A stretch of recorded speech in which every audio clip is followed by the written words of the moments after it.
A 650-pound high-explosive warhead is about to meet a 1,500-ton steel hull. It is a math problem where the cost of physics heavily outweighs the cost of the defense. A single torpedo is about to do what massive fleets once took days to accomplish, proving once again that in naval warfare, the ocean does not care about your politics. At 0508 local time, the Indian Ocean is completely dark. 19 nautical miles off the southern coast of Sri Lanka, specifically off the port of Galle, the IRIS Dena cuts through the morning swells.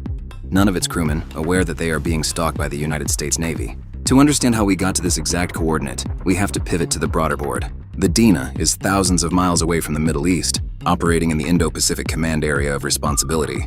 Gliding silently in the crushing black depths hundreds of feet below is the USS Charlotte, a Los Angeles-class nuclear-powered fast attack submarine of the United States Navy.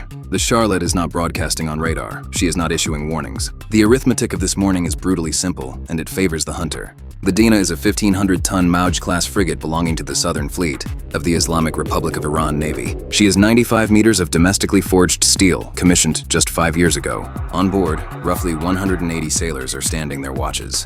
Above them, the ship's Acer 3D phased array radar sweeps the empty horizon.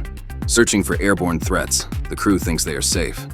They are transiting international waters, heading home after participating in a multinational naval exercise. The operational backdrop is Operation Epic Fury, a sprawling, rapidly escalating, and completely undeclared conflict driven by US and Israeli forces against Iran. This campaign is the culmination of the largest American military buildup in the Middle East since the 2003 invasion of Iraq. The mandate from the commander-in-chief is absolute: dismantle the adversary's capabilities, wipe out their naval presence, and establish total domination of the battle space. The goal: completely break Iran's will to fight. Until now, the strikes have been localized. But the United States is about to send a message where borders and distances do not provide sanctuary. The weapon of choice by the United States is the Mark 48 heavyweight torpedo. It does not simply slam into the side of a ship and blow a hole. It is designed for something far more devastating. As the Mark 48 closes the final distance at over 50 knots, it uses an advanced active and passive acoustic homing system to fine-tune its trajectory. It slides directly underneath the 3.25-meter draft of the Dena's hull. The defensive response of a surface ship against a modern nuclear submarine is a frantic race. The Dena is equipped with two 324mm anti-submarine torpedo launchers designed to defend her against this exact nightmare scenario. But her crew is blind. Hunting a noisy diesel-powered frigate with a multi-billion-dollar nuclear submarine is like slipping through the front door while security is chasing skateboarders in the parking lot. The Los Angeles-class submarine is an apex predator, displacing nearly 7,000 tons. Submerged, and she is tracking the acoustic signature of the Dena's propellers with terrifying precision. Inside the Charlotte, the mechanical rhythm of the fire control operators takes over. Tubes are flooded, the firing sequence initiates. This is not a warning shot across the bow. U.S. Defense Secretary Pete Hegseth will later stand at a podium and describe the ensuing event as a quiet death. The submarine fires to Mark 48 heavyweight torpedo. As the torpedo accelerates through the water, it doesn't realize it yet. But it's about to change naval history of the 21st century. At the exact calculated microsecond, directly beneath the ship's center of mass, the proximity fuse triggers the 650-pound high-explosive warhead. The physics of an underkeel detonation are absolute. The explosion creates a massive, superheated gas bubble that expands violently in milliseconds. Because water is highly incompressible, the kinetic force has only one direction to go: straight up. The blast violently lifts the entire 95-meter, 1,500-ton frigate out of the water. The steel hull is bent upwards at the center. A fraction of a second later, the gas bubble collapses, creating a massive void in the ocean. The ship suddenly loses its buoyancy, slamming back down into the void with catastrophic force. The keel snaps, the ship's back is completely broken. Mass meets mass, and kinetic energy converts both steel and salt water into a vaporized spectacle of destruction. Inside the Dena, the devastation is instantaneous. The four 5,000 horsepower Banyan 4 diesel engines, an indigenous point of pride for the Iranian Navy, are ripped from their mounts. The electrical grid flatlines. Her primary armament, 4 Gator anti-ship missiles and the 76mm Fajr 27 naval gun, are rendered instantly useless. Water rushes into the ruptured hull with the pressure of a fire hose meeting a paper plate. The frigate issues a frantic distress call, prompting the Sri Lankan Navy and Air Force to launch an immediate search and rescue operation. But the mechanics of sinking are already irreversible. The Dena goes down before the Sri Lankan forces can even reach the coordinates. Rescuers arriving on the scene find only an oil slick, floating debris, and scattered life rafts. Of the estimated 180 personnel on board, Sri Lankan forces pull just 32 survivors from the water. The bodies of 87 sailors are recovered and transported to the Gal National Hospital, while roughly 60 men remain missing, swallowed by the depths of the Indian Ocean. The arithmetic of war leaves a brutal, unforgiving ledger. But why was this hull specifically marked for death? The United States military machine does not operate for show like other countries. It operates on intelligence.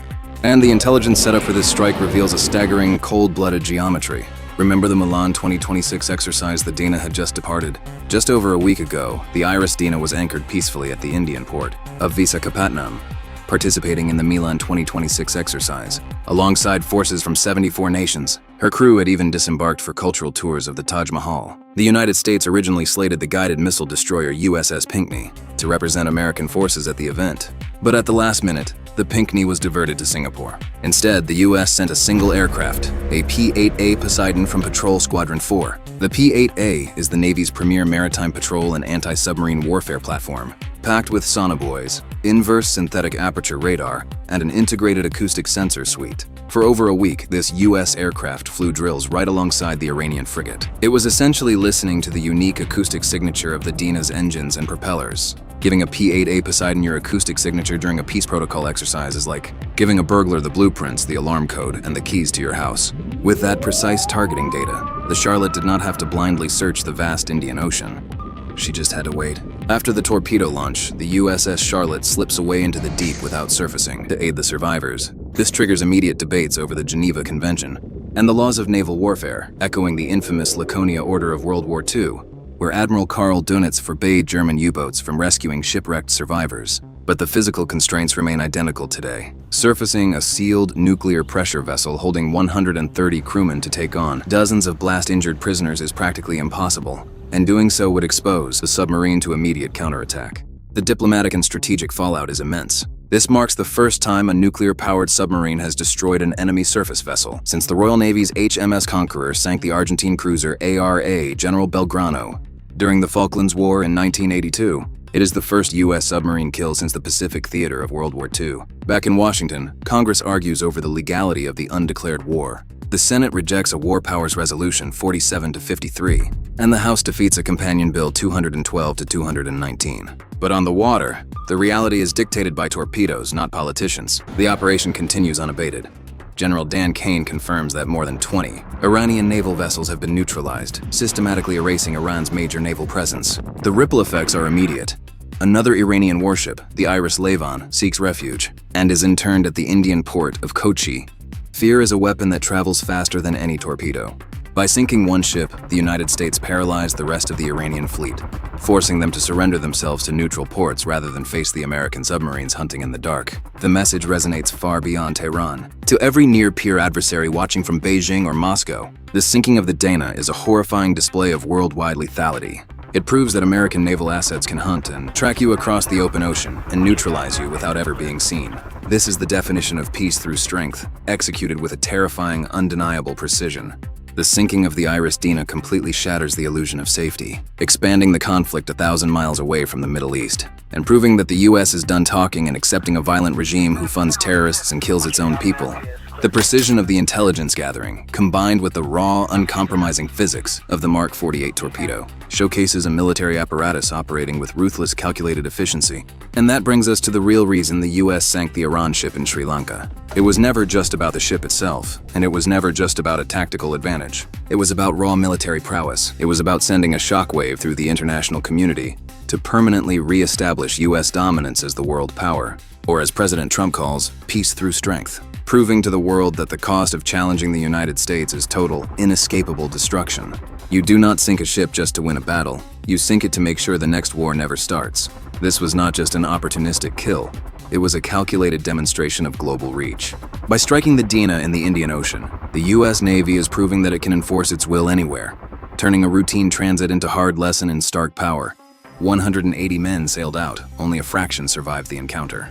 The U.S. executed a flawless intercept, logging a historic submarine kill that laters the calculus of power in the Indian Ocean. This leaves us with the ultimate commander's choice.